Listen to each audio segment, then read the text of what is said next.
é bom. Estou muito feliz de poder estar compartilhando a palavra de Deus com vocês. Que vocês possam estar com o coração aberto para receberem a palavra do Rei da Glória no coração de vocês, amém? Para que entre o Rei, eu abro meu coração. Que você possa abrir o seu coração para receber a palavra do Rei também, que é Jesus, amém? Amém. Glória a Deus. Já falou que você está do seu lado, se não falou, olha para ela aí. Ó, que bom que você está aqui, esse frio, né? Eu gosto de falar isso porque desde pequeno na igreja, né? Eu sempre vi o pastor dizendo assim: olha para o irmão que está do seu lado, fala não sei o que. Olha para o irmão que está do seu lado e fala boa noite. E eu ficava com a raiva, falava, rapaz, toda hora o pastor fala para olhar para o lado. Teve uma vez que o pastor quis mudar, aí ele falou assim: olha para a pessoa que está atrás de você e fala boa noite. Aí eu olhei, só que a pessoa também olhou para trás, aí eu fiquei olhando para o pescoço da pessoa e falei: ai Jesus, o que é isso? Mas eu falei, quando eu pregar, eu vou sempre falar para a pessoa olhar para o lado, que o pastor vai passar pelo que eu passo sempre. Mas amém. Como eu estava dizendo, estou muito feliz de compartilhar a palavra de Deus com vocês. E creio que Deus vai falar aos nossos corações essa noite, amém? Hoje eu queria conversar com vocês sobre 3 assuntos. Eu juro que eu não passo de 1h da manhã, amém? Se eu estiver passando de 1h da manhã, vocês me avisam que eu paro.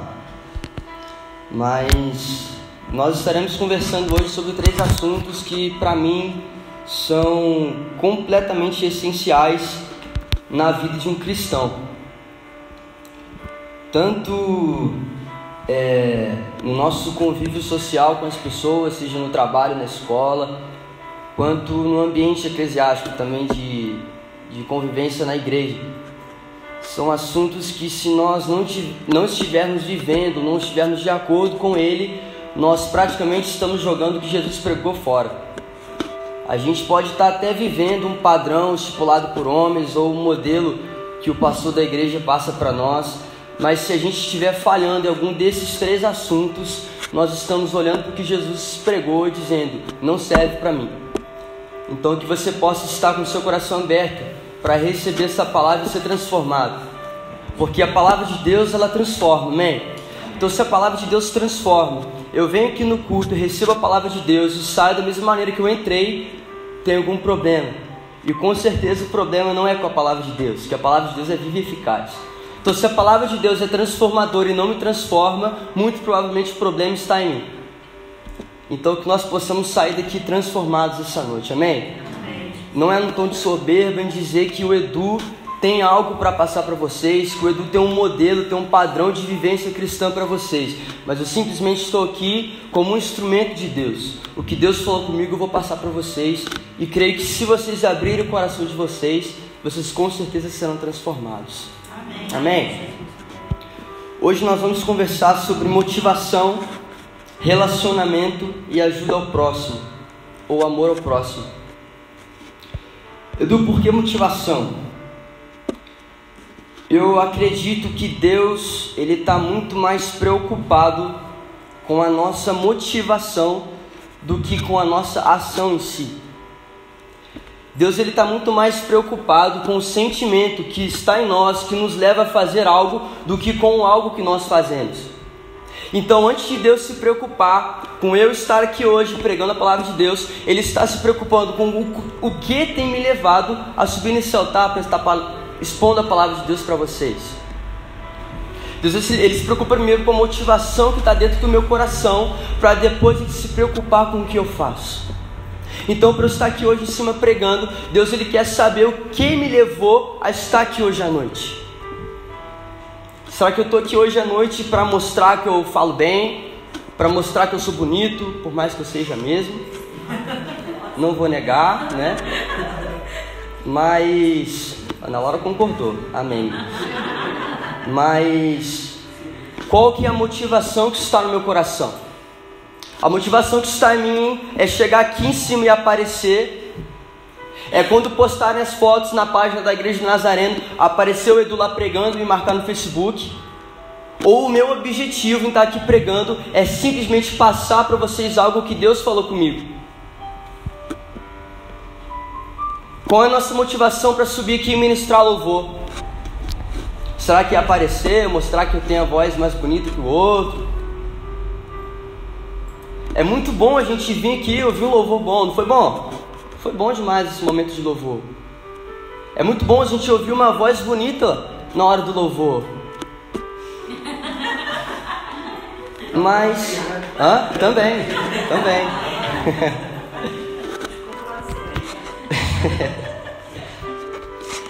Mas a nossa motivação a ministrar louvor não deve ser mostrar a voz bonita. Se você quer mostrar a voz bonita, é no The Voice que você vai, não é na igreja. Se você quiser, eu até te ajudo a fazer sua inscrição. Mas aqui não. Aqui não é lugar de você disputar para ver se você tem voz mais bonita que alguém. Isso é lugar isso você faz em show de talentos. Aqui não. Aqui você vem ministrar louvor simplesmente para louvar a Deus e adorar o nome dele. Edu, mas eu não gostei do louvor. A Laura desafinou. Quando o louvor for para você, a gente avisa. Mas por enquanto é para Deus. Amém?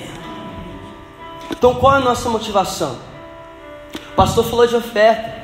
Qual que era a motivação daquela viúva a ofertar? Por que Jesus se agradou da oferta dela? Porque a motivação do coração dela estava mais importante que a dos outros. A motivação dos outros era simplesmente chegar no gasofilácio e depositar muito dinheiro, para que as pessoas olhassem e falassem: caramba, ele deposita muito dinheiro no gasofilácio.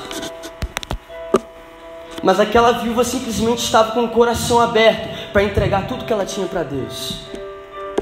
Até para ofertar, a gente tem que estar com a motivação correta. Em Gênesis, quando Deus chega para Abraão e pede Isaac, Deus não queria Isaac. Deus queria Abraão. E Deus foi muito pontual. Deus disse: eu quero Isaac. Porque se Deus chegasse para Abraão e pedisse um filho, ele dava Ismael. Mas Deus queria o melhor. E Abraão deu o melhor. Quando Deus, em Gênesis, também rejeita a oferta de Caim, a Bíblia não diz somente que Deus rejeitou a oferta de Caim. Se você for analisar o texto, a Bíblia diz que Deus rejeitou Caim e sua oferta. Então, antes de Deus se preocupar com a oferta de Caim, Deus se preocupou com o coração dele. Então, talvez a oferta de Caim até pudesse ser a oferta que ele deveria levar, mas o coração dele não estava com a motivação correta, e por isso Deus o rejeitou. Qual será que tem sido a nossa motivação? O que te trouxe aqui hoje? Por que você veio aqui hoje? Nesse frio? Porque está frio mesmo, misericórdia. Mas o que te trouxe aqui? Qual é a motivação que está instalada no seu coração para estar aqui hoje? É porque o pastor manda mensagem? Eu vou na igreja porque senão o pastor vai ficar triste comigo, né? Que a nossa motivação seja correta. Amém?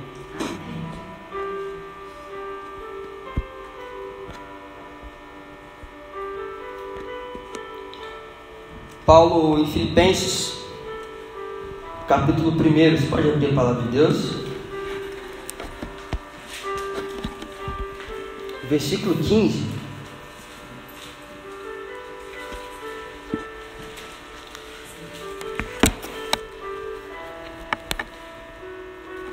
Filipenses 1, versículo 15 até o 17. Amém? Diz assim a palavra de Deus: é verdade que alguns pregam Cristo por inveja e rivalidade, mas outros o fazem de boa vontade. Estes o fazem por amor, sabendo que aqui me encontro para a defesa do Evangelho. Aqueles que pregam Cristo por ambição egoísta, sem sinceridade, pensando que podem me causar sofrimento enquanto estou preso. Amém. A gente observa que no meio dessa cidade, no meio desta igreja, já haviam pessoas que pregavam o Evangelho com a motivação errada. Aquelas pessoas pregavam o Evangelho, como Paulo disse, por inveja ou por disputa. por rivalidade. Então até numa igreja que às vezes é exemplo para nós, até no meio de uma igreja que hoje nós nos espelhamos, existiam pessoas que pregavam o evangelho com a motivação errada. E a gente olha para a nossa sociedade hoje em dia e observamos que não mudou muito. Hoje em dia as pessoas também pregam por rivalidade, as pessoas também pregam por inveja. Paulo até fala que bom, mesmo que estejam pregando com a motivação errada, pelo menos o evangelho de Jesus está sendo espalhado. Mas a motivação era errada. As pessoas pregavam o evangelho porque o evangelho começou a dar status para elas na sociedade. Então elas pregavam e as pessoas começavam a olhar e olha, são cristãos, estão pregando o evangelho de Jesus, estão pregando o evangelho de Paulo, as cartas de Paulo. Mas a motivação estava errada. E isso me leva a entender que nós podemos até fazer coisa certa, mas não importa se a gente está com a motivação errada. A gente pode muitas vezes estar fazendo o correto com a motivação errada. Pregar o evangelho é um exemplo, ministrar louvor é um exemplo, ofertar é um exemplo. Não adianta a gente fazer algo que a gente tem como certo ou que a sociedade impõe como certo se a nossa motivação está errada. Nós devemos endireitar a nossa motivação. Amém?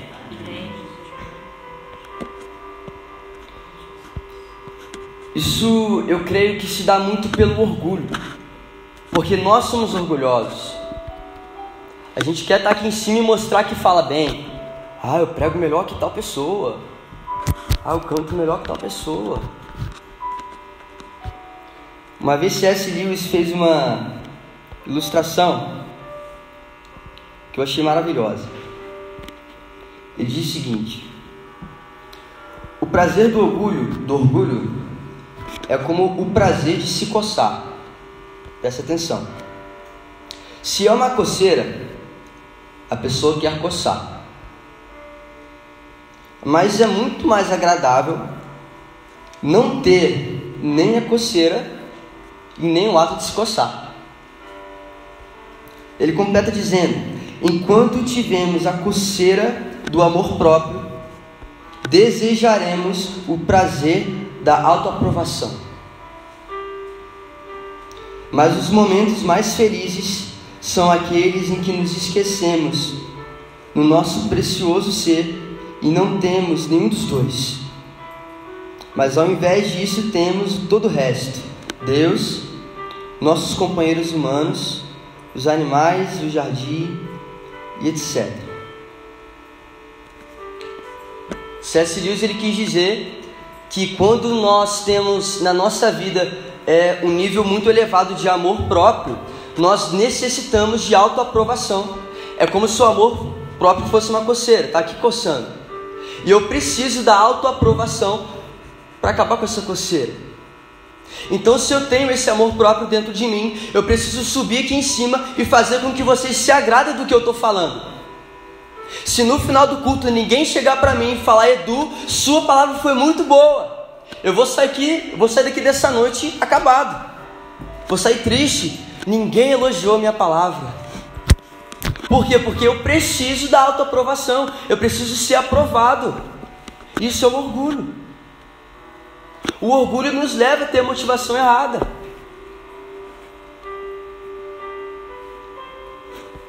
Mas isso é uma outra mensagem. Nossa, o Samuel fala isso. Falei também.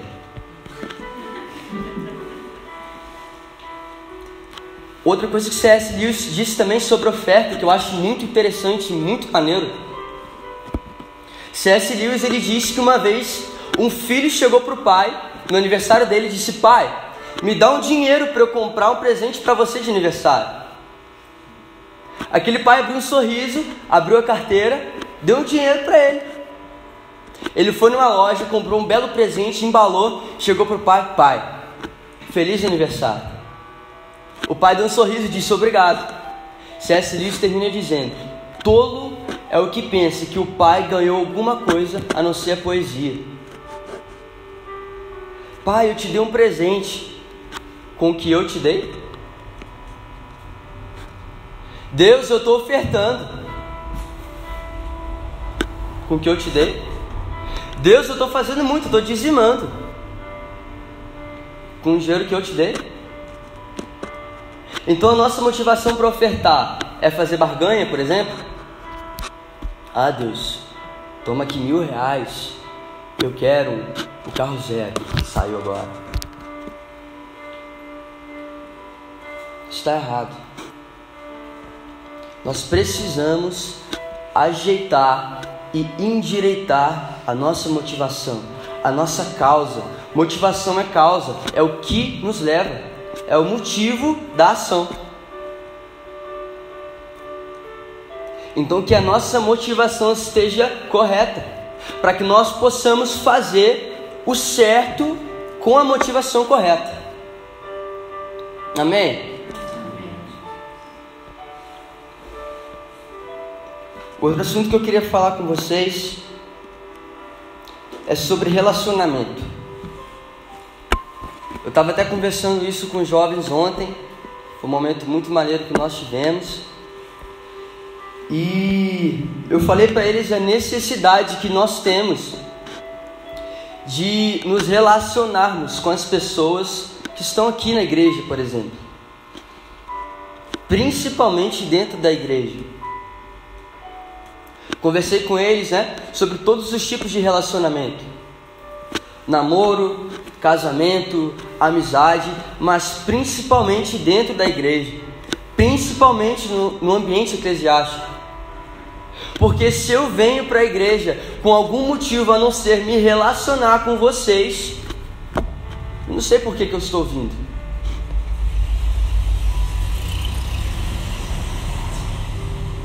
Por que eu venho para a igreja se eu não vou querer me relacionar com as pessoas que lá estão? Por quê?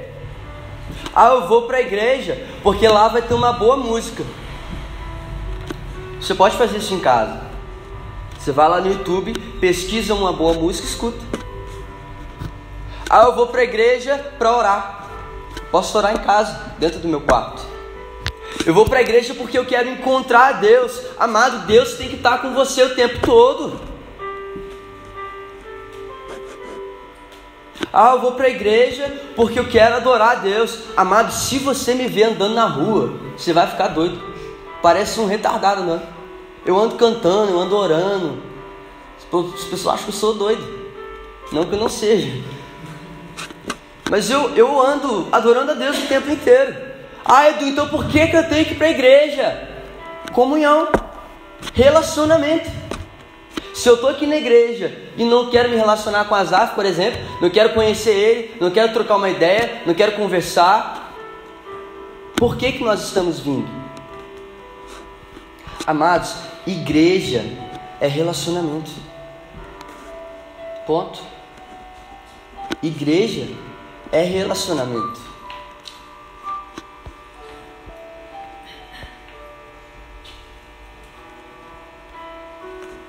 Quando a gente não se relaciona com as pessoas que estão dentro da igreja, muitas coisas de ruim acontecem. Por exemplo, o desânimo. Nós desanimamos de ir na igreja muitas vezes pelo motivo de não desenvolvermos relacionamento. Por quê, Edu? Porque qual vai ser o motivo de eu estar em um lugar onde vão ter pessoas que eu não me relaciono? Por que eu vou querer estar num lugar onde tem pessoas que eu não gosto, por exemplo? Alguém que gosta de ficar junto com alguém que não gosta? Eu não. Então, se dentro da igreja eu não desenvolvo relacionamentos, se dentro da igreja eu não tenho pessoas que eu amo, se dentro da igreja não tem pessoas que eu gosto, o desânimo vai vir. Porque o ser humano, ele gosta de estar ao lado de pessoas que ama. O ser humano gosta de estar ao lado de pessoas que têm relacionamento. É por isso que muitas vezes as pessoas que não estão dentro da igreja não querem ir para a igreja. Por quê? Porque lá fora eles têm muitas amizades. Lá fora eles têm vínculos. Aí chega dentro da igreja, forma aquela panela e a pessoa não se relaciona com ninguém. Aí ela vai falar: por que eu vou ficar aqui? Se lá fora eu tenho amizade, se lá fora eu tenho quem converse comigo, se lá fora eu tenho pessoas que se relacionam comigo, por que eu vou ficar dentro da igreja? Se lá eu não vou ter ninguém para estar junto comigo, se lá eu vou estar sozinho. É necessário que a gente venha entender a necessidade de nos relacionarmos. Se a gente não se relaciona, a gente não vai saber a necessidade do nosso irmão. Ah, mas a obrigação de se relacionar com os irmãos é do pastor. Ah, mas é o pastor que tem que mandar mensagem, é o pastor que tem que ficar ali na porta para cumprimentar todo mundo na hora de ir embora. Amado, não é. Tá, o pastor tem que fazer isso? Sim, tem que fazer. Mas a gente precisa também puxar e trazer essa responsabilidade para nós. Estava comentando ontem, a gente não consegue fazer nada sozinho. Sozinho a gente não chega em lugar nenhum. Uma pessoa que acha, uma pessoa individualista que acha que consegue chegar em algum lugar sozinho, ela está completamente enganada e equivocada. Porque até quando a gente toma banho, a gente precisa de uma toalha para secar a gente. Então a gente não consegue fazer nada sozinho. Até consegue, se a gente ficar no sol, depois de umas meia hora vai secar. Mas a gente precisa de algo para acontecer, para a gente poder se secar, por exemplo. É uma ilustração simples, mas mostra pra gente que a gente não consegue fazer nada sozinho. Mostra que sozinho a gente não vai chegar em nenhum lugar. Ontem nos jovens, no final, eu fiz um momento de oração com eles, mas eu fiz um momento diferente. Eu falei com eles: eu queria que vocês procurassem agora alguém que vocês não têm intimidade, que vocês não conhecem, e orassem com essa pessoa. E foi muito bacana, porque lá tinham pessoas que não se conheciam e começaram a desenvolver relacionamentos. Eu não conheço ele, mas eu vou orar pela vida dele. Eu não conheço ela, mas eu vou orar pela vida dela. Porque orar por quem a gente gosta é muito fácil. Muito fácil ela orar por mim, porque eu tenho certeza que ela gosta muito de mim, porque eu sou uma pessoa muito legal. Mas, amado, chega para alguém que se não gosta, como os jovens costumam falar hoje em dia, né, o ranço. Chega aquela pessoa que se não suporta. Suporta no sentido, né, que a gente costuma dizer, porque suportar não tem esse sentido. Mas aquela pessoa que a gente não gosta. Ah, ora por mim. Tá, né, ora. Por isso que é necessário que a gente desenvolva relacionamentos. Amém?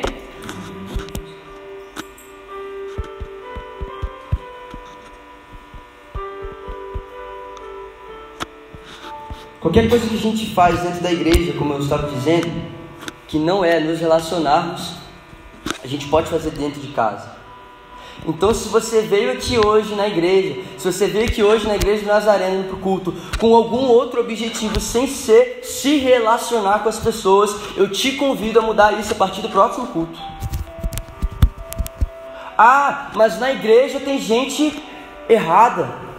Na igreja tem pessoa problemática. Óbvio que tem. Você está aqui? Eu estou na igreja. Como que a igreja vai ser perfeita se eu estou aqui? Eu sou imperfeito?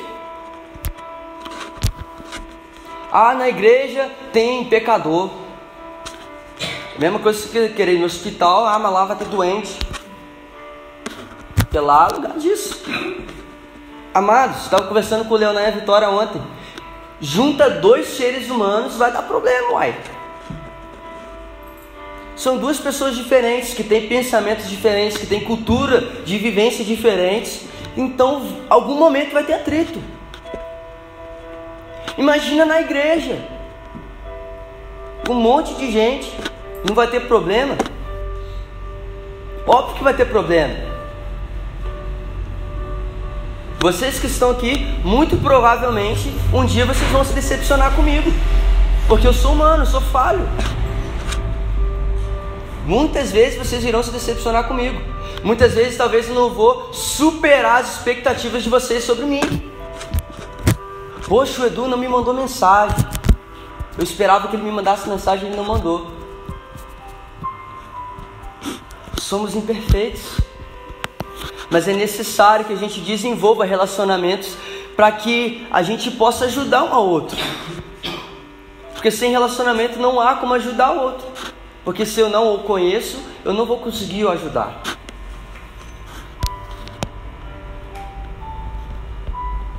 Amém? Então que se você vê que hoje, sem o intuito de se relacionar, que já entre no seu coração essa necessidade de se relacionar com as pessoas. Tem gente que fala que na igreja ninguém fala comigo. Tem gente que chega no culto atrasado, aí senta lá atrás, vai embora antes do culto terminar. Isso não é desenvolver relacionamento. Então o culto acabou, fica aqui um pouquinho, conversa com as pessoas, conheça novas pessoas. Amém? Entendendo isso, nós entramos no último tema, que é ajudar o próximo.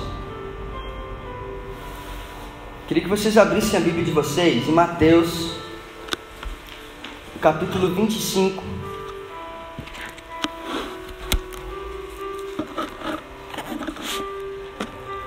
Do versículo 31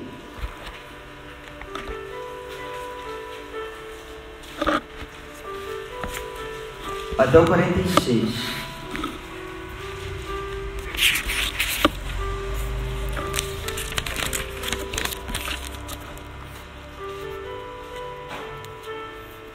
Amém?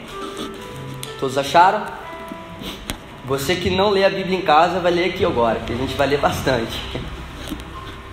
Diz assim a palavra de Deus: quando o Filho do Homem vier em sua glória com todos os anjos, ele se assentará em seu trono na glória celestial. Todas as nações serão reunidas diante dele, e ele separará umas das outras, como o pastor separa as ovelhas dos bodes, e colocará as ovelhas à sua direita e os bodes à sua esquerda. Então o rei dirá aos que estiverem à sua direita: venham, benditos de meu Pai, recebam como herança o reino que foi preparado para vocês desde a criação do mundo. Pois eu tive fome e vocês me deram de comer, tive sede e vocês me deram de beber, fui estrangeiro e vocês me acolheram, necessitei de roupas e vocês me vestiram, estive enfermo e vocês cuidaram de mim, estive preso e vocês me visitaram. Então os justos lhe responderão: Senhor, quando te vimos com fome e te demos de comer, ou com sede e te demos de beber? Quando te vimos como estrangeiro e te acolhemos, ou necessitado de roupas e te vestimos? Quando te vimos enfermo ou preso e fomos te visitar? O rei responderá: digo a verdade, o que vocês fizeram a alguns dos menores de seus irmãos, a mim fizeram. Então ele dirá ao que estiverem à sua esquerda: malditos, apartem-se de mim para o fogo eterno, preparado para o diabo e seus anjos. Pois eu tive fome e vocês não me deram de comer, tive sede e não me deram de beber, fui estrangeiro e vocês não me acolheram, necessitei de roupas e vocês não me vestiram, estive enfermo e preso e vocês não me visitaram. Eles também responderão: Senhor, quando te vimos com fome, ou com sede, ou preso, necessitado de roupas, enfermo, e não te ajudamos? E ele responderá: digo a verdade, o que vocês deixaram de fazer, alguns desses mais pequeninos também a mim deixaram de fazer. E estes irão para o castigo eterno, mas os justos para a vida eterna. Amados, eu não consigo entender como que um cristão não consegue ter dentro dele instalada a necessidade de ajudar o próximo.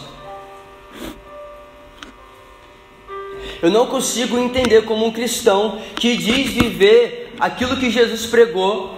Eu não consigo entender um cristão que bota a Bíblia embaixo do braço e vai à igreja e não entende a necessidade de ajudar a pessoa que está ao lado dele. E Jesus foi bem claro. Ele disse: tive fome e vocês me deram de comer. Mas Jesus, quando que o Senhor teve fome e nós te demos de comer? Quando vocês fizeram isso entre vocês. Quando vocês ajudaram os seus irmãos. Vocês também me ajudaram. Nós precisamos viver realmente aquilo que Jesus pregou. E se nós não temos ajudado o nosso irmão, se nós não temos ajudado o nosso próximo, nós estamos pegando tudo que Jesus falou e jogando no lixo. Eu vou rasgar a Bíblia então.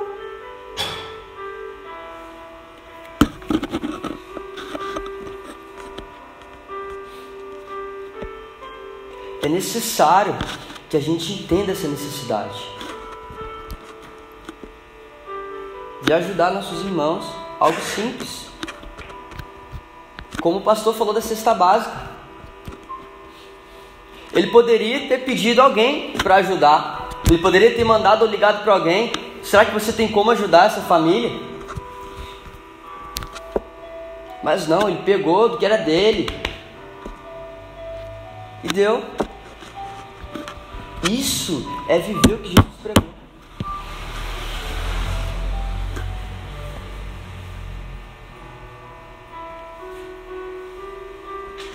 A gente pode vir para a igreja, a gente pode levantar a mão na hora do louvor e adorar a Deus. A gente pode vir para a igreja com um terno bonito, cantar bem, fazer o que for. Mas se nós sairmos da igreja, vemos uma pessoa que está necessitada de ajuda e a gente simplesmente vira as costas, para mim, essa pessoa veio para a igreja à toa. Era melhor que ela tivesse ficado em casa. Porque é melhor você não fazer nada do que você ser hipócrita. É melhor você não vir do que você vir e não viver isso aqui.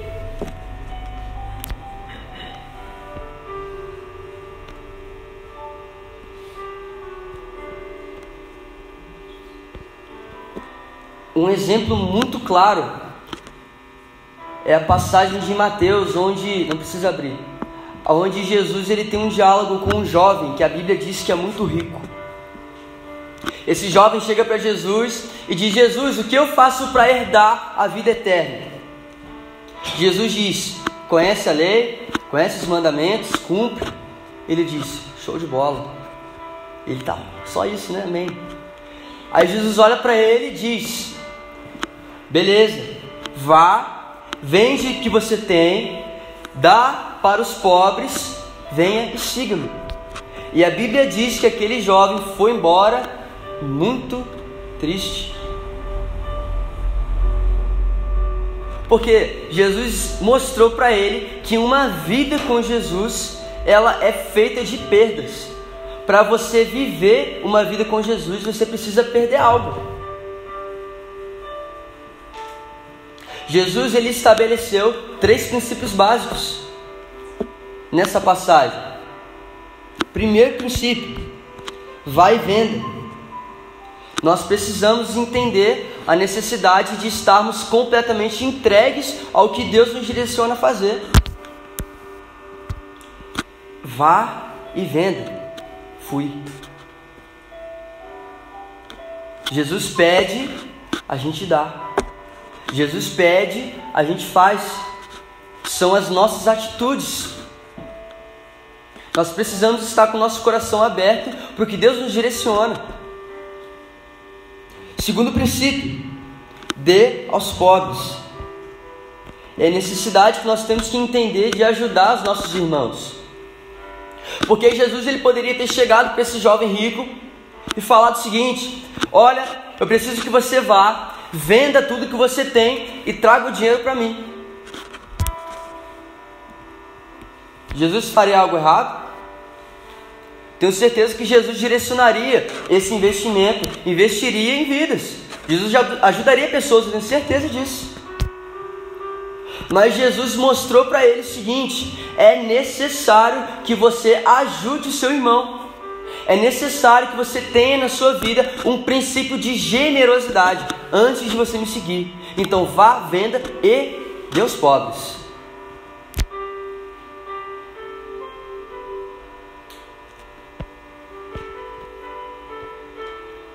Terceiro, venha e siga-me. Nós precisamos viver uma vida que esteja de acordo com aquilo que Jesus nos ensinou. Porque venha e siga-me não é ficar andando atrás de Jesus igual os bandos de zumbi do The Walking Dead lá, fica andando um atrás do outro sem destino. Seguir a Jesus é você viver aquilo que ele está pregando, aquilo que ele pregou, aquilo que ele ensinou. Isso é seguir a Jesus. Vai venda, dê aos pobres e siga-me. 3 princípios básicos que Jesus deixou para a nossa vivência como cristão, para o nosso cotidiano como cristão.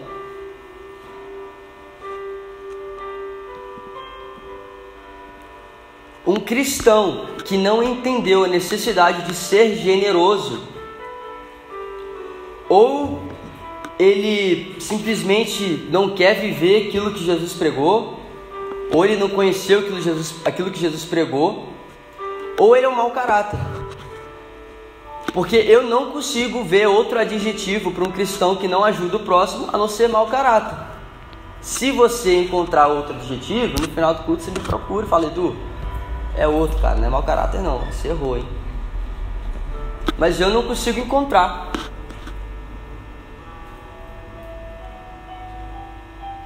Ou a gente está jogando tudo aquilo que Jesus pregou fora.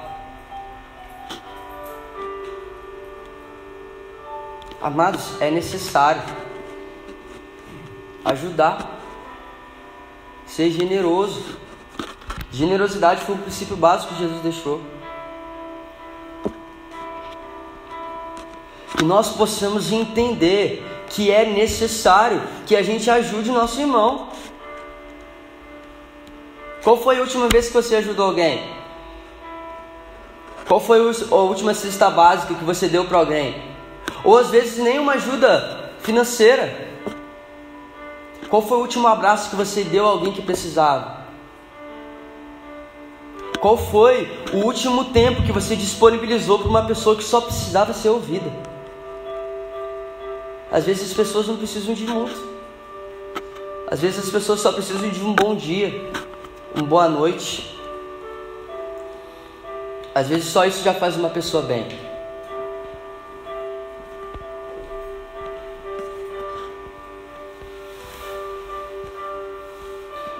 Primeira Timóteo, capítulo 5, versículo 8,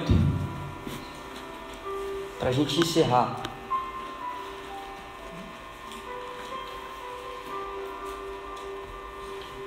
Primeira Timóteo, capítulo 5, versículo 8.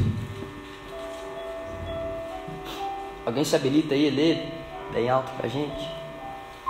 Ora, se alguém não tem cuidado dos seus, e especialmente dos da própria casa, tem negado a fé, e é pior do que os crentes. Olha só o que Paulo escreve para Timóteo. aquele que não ajuda dentro da sua própria casa é pior do que o descrente. Então eu posso viver uma vida bacana na igreja, eu posso ser um cristão exemplar aqui dentro, mas se dentro da minha casa eu não tenho esse princípio estabelecido de generosidade, eu sou pior do que aquele que não vive uma vida que eu vivo, de um cristão. Dentro de casa também é necessário.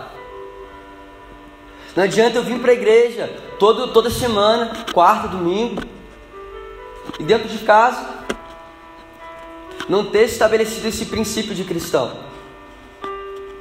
Dentro de casa ser omisso. Esses dias meu pai estava com uma dor aqui do lado, aqui na frente, na barriga. Estava na cama com uma dor insuportável. Tomando remédio. Mas eu cheguei, pai, onde é a dor? Ele me mostrou, falei, posso orar por você? Ele disse, pode. Tá ali, ó. Se eu estiver mentindo, pode perguntar a ele. Eu fiz uma oração, depois ele melhorou, graças a Deus. Mas eu poderia ter não feito nada. Poderia ir para o meu quarto e fingir que nada tinha acontecido. Ele vai tomar um remédio, daqui a pouco ele vai melhorar.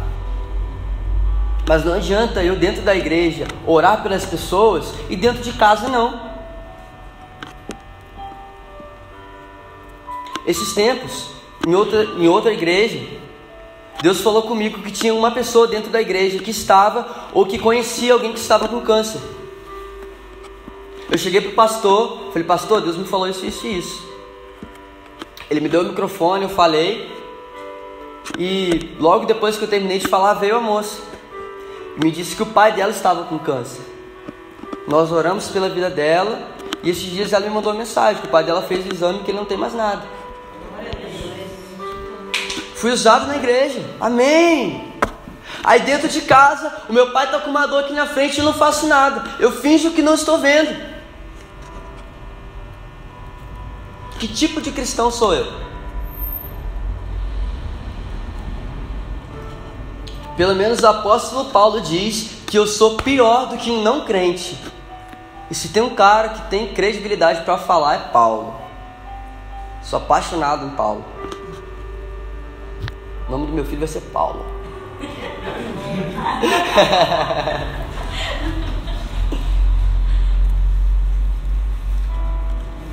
Nós precisamos consertar as nossas motivações. Precisamos entender a necessidade que existe em desenvolver dentro da igreja relacionamentos. E precisamos entender que nós como cristãos precisamos ser generosos. E precisamos ajudar uns aos outros. Percebe que são 3 temas que estão interligados?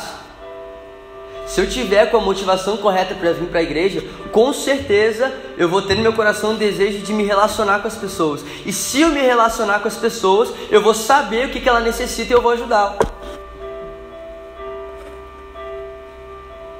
Amém? Que esses princípios básicos estejam instalados em nosso coração. Que a partir da semana que vem, a sua vinda aqui na igreja seja diferente. Que semana que vem você não venha aqui só por vir, só mais um culto, só mais uma noite, só mais uma palavra, só mais um louvor. Que seja diferente. Isso tem que partir de você. Ah, o culto foi bom pra caramba hoje. Teve uma palavra legal, o louvor foi muito bom. Não foi diferente dos outros cultos. Foi o seu coração que dessa vez estava mais quebrantado para Deus. Ah, dessa vez o louvor foi bom. Amado, foi bom da outra vez também. Só que dessa vez estava com o seu coração aberto. Dessa vez o seu coração estava aberto para que entre o rei. Dessa vez você estava disposto a receber aquilo que Deus tinha para você. Dessa vez a sua motivação estava correta. Que realmente esteja, para que nós venhamos fazer o que é certo, mas também com a motivação certa. Amém? Para encerrar, a palavra de Deus diz que quem não ama não conhece a Deus, porque Deus é amor. Está lá em 1 João capítulo 4, versículo 8, se você quiser ler em casa. Se nós temos o amor de Deus instalado em nosso coração, com certeza vai ser mole obedecer e seguir esses princípios. Porque o que somos nós sem o amor? A palavra de Deus diz que o amor de Deus foi a causa, o motivo, o amor tão grande de Deus pela humanidade fez com que Deus entregasse o seu único filho. A palavra de Deus diz em João capítulo 3, versículo 16, todos nós conhecemos. Então que o amor de Deus esteja instalado em nossos corações. Que nós não sejamos somente cristãos de andar com a Bíblia embaixo do braço. Que não sejamos somente cristãos de levantar a mão na igreja e mostrar para alguém que eu sou cristão.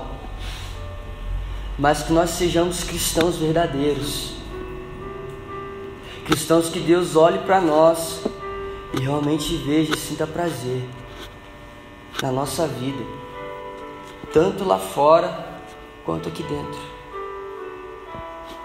Amém? Se coloque de pé.